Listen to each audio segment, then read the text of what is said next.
Hello, I'm Tanya Storch, Associate Professor of Religious Studies at the University of the Pacific, and my specific area is East Asian religions, Taoism, Confucianism, and Buddhism, of course.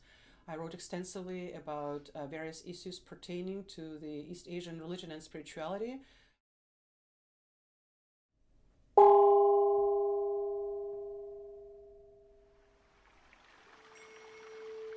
Well, very nice. Thank you for asking this question. First, I want to show the book itself. It came from the Cambria Press. It's fresh out of press. It will be on the cover of the Asian Association for Asian Studies conference this year in Chicago. And the reason why this publication is so important is this. Chinese Buddhist canon was discovered somewhere in the 19th century. We talk about Christian missionaries such as Samuel Beale and the like. And they thought that the Chinese Buddhist canon is important for its own religious reasons. They wanted to compare it to the Christian writings, and in fact they did. And interest was tremendous. It's one of the biggest collection of sacred scriptures in the world. Far larger than even collection of Vedas and Upanishads. Yet, a few decades after the discovery, it was also discovered that the Chinese Buddhist canon might contain, in fact does contain, translations from Sanskrit. And this is where purely linguistic historical interest prevailed, and the Chinese Buddhist canon was seen nothing but the translation from the Sanskrit canon. However, we have never discovered a Sanskrit canon that predated the Chinese translations. All the Sanskrit texts are much older than the earliest available Chinese translation.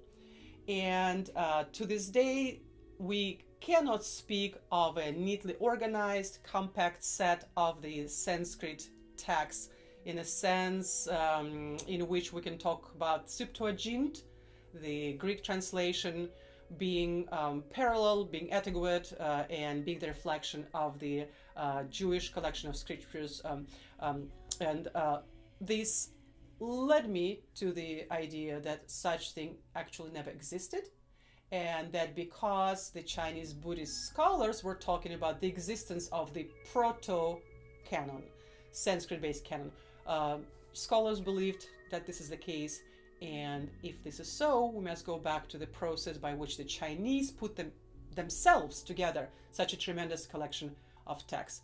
And of course, as it's been proven not only by myself but other scholars, Chinese were receiving transmission orally in the beginning, and then they committed to the manuscripts, and then they're the ones who organized it, they're the ones who edited it, they're the ones who made it significant and important, and therefore the ultimate accomplishment of the book is to pay due to the great Chinese Buddhist scholars who's done tremendous work. They did not just translate the pre-existing collection of books.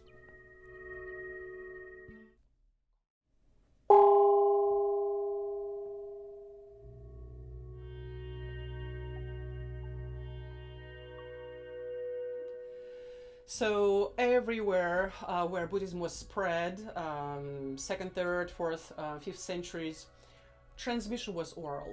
Even the Chinese Buddhists themselves left a comment that students would sit with the teacher, they learn by heart each and every word, and then they repeat 20, 30 times. And if a single word deviates from what the master is passing down to them, then they have to revise it, throw it out, and then repeat it again.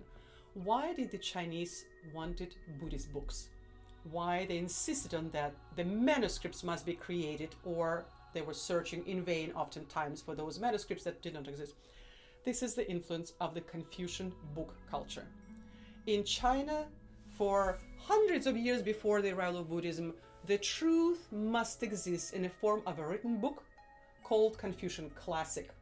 And these texts not only existed in manuscripts, they were actually engraved on stone stela. And when the Chinese Buddhists began producing their manuscripts, they even used the same character, the same word, Jing, which denotes the Confucian Classic.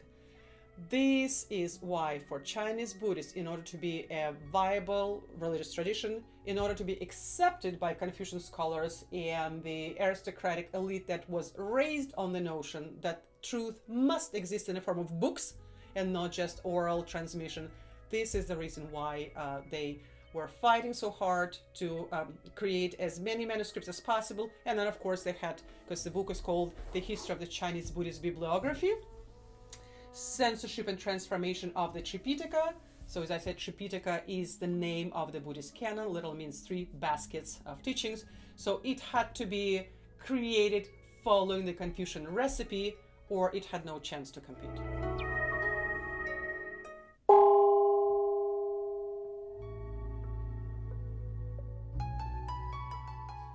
Yes, why this has not been discussed? Why did I have to dedicate a whole chapter in this book to comparing Confucian and Buddhist catalogs and Confucian and Buddhist textual criticism?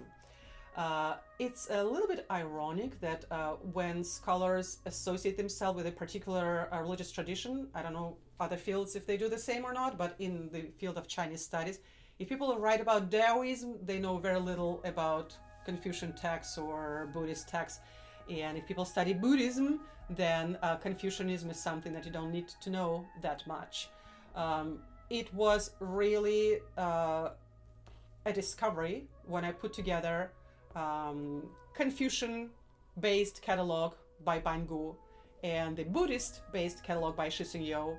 And I said, OMG, they're using the same verbiage. They're classifying books in the same way. They're justifying them by using the same historical method of saying that many books to the right, because the Chinese script goes from the right to the left, very much like Hebrew, they belong to such and such author, and that author lived during such and such historical dynastic period, and that is the justification of the truthfulness of the teachings in this book.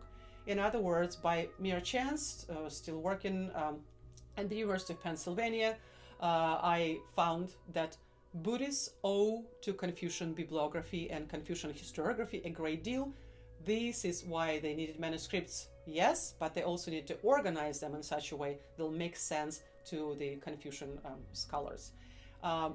Most specialists in Chinese Buddhism have no idea about that, rudimentary knowledge or none. Just recently I was asked to review a chapter by a leading Chinese Buddhist scholar, and he could not even explain why all the Buddhist texts were called Buddhist classics, like Confucian classics, using the same word. And he brought no information about the influence of the Confucian book culture on the formation of the Chinese Buddhist canon or the Chinese Tripitaka.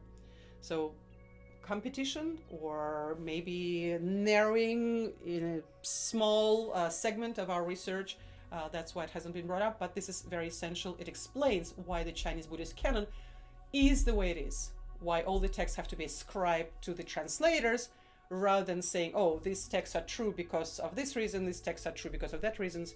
They're classified with the transmitters, very much like Confucian classics are classified with the transmitters of specific Confucian texts.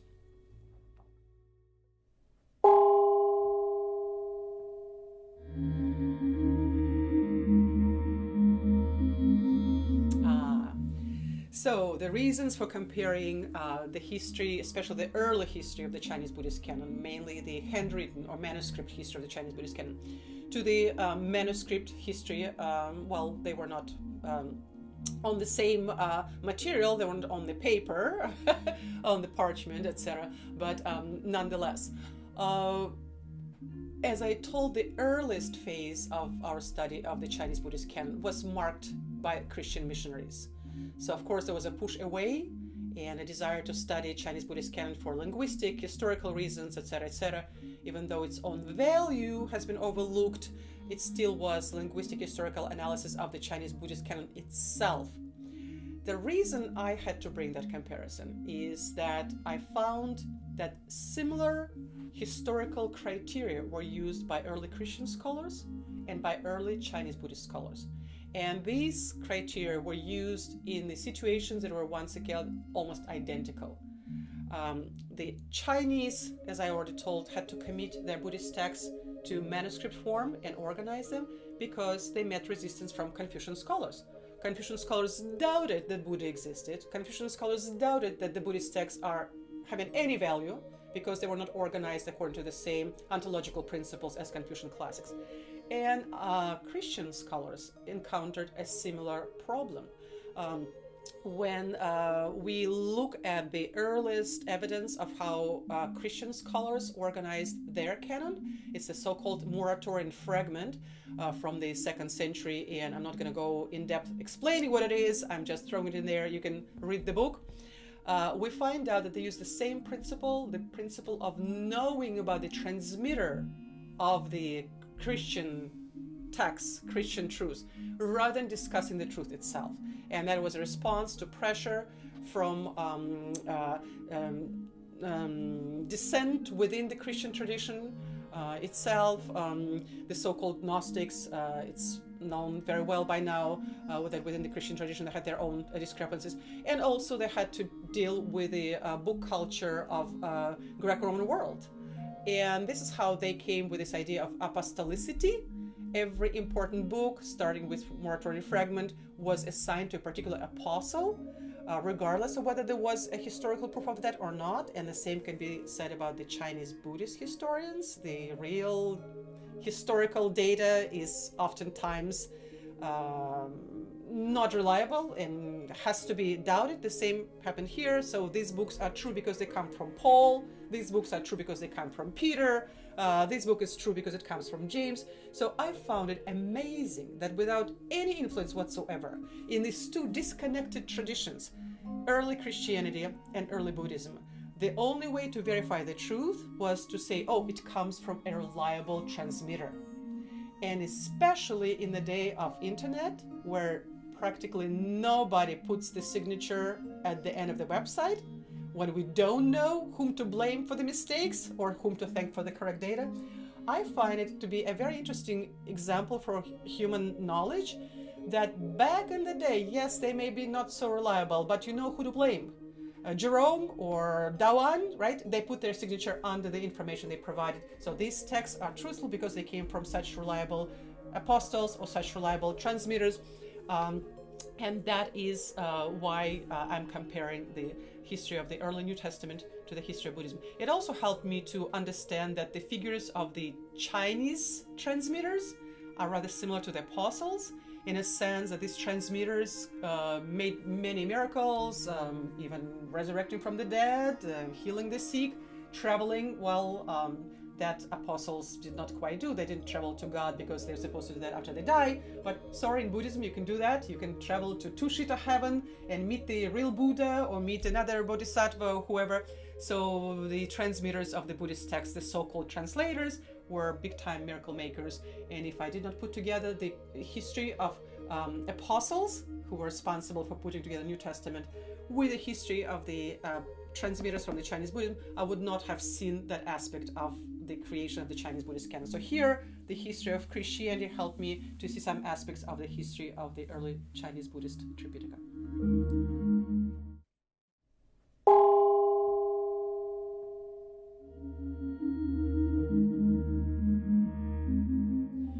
I see that the consequence or application of the results of my scholarship can be applied in a couple of ways at least. One is, as I say here in the book, we must pay homage or must pay dues to the genius of Chinese people. For too long, it was believed that the Chinese Buddhist canon is nothing but a translation, sometimes incorrect, but still a translation of the pre-existing Sanskrit canon. That canon, as I already told, has never been found. We have all the reasons to doubt that it existed. We actually are certain, based on the evidence, that it was the Chinese Buddhist interest in the manuscripts that spurred the production of manuscripts everywhere in Asia, including the cases of straightforward forgeries, which sold for a good amount of money, right? So we need to recognize that the Chinese people put together this gigantic collection. And the reason why it is gigantic is because they tried so hard. They wanted every piece of Buddhist teaching or dharma to be written down. But the second reason why it is so big is because the emperor was sponsoring the Chinese Buddhist canon. And the emperors at some point start vying with each other for having the biggest collection. So these two factors, imperial patronage, and that the Chinese tried to collect every little piece, orally transmitted, and later on when they could have manuscripts, a manuscript form transmitted in their collection of the Buddhist canon, and that's why they have the biggest scriptural canon in the world.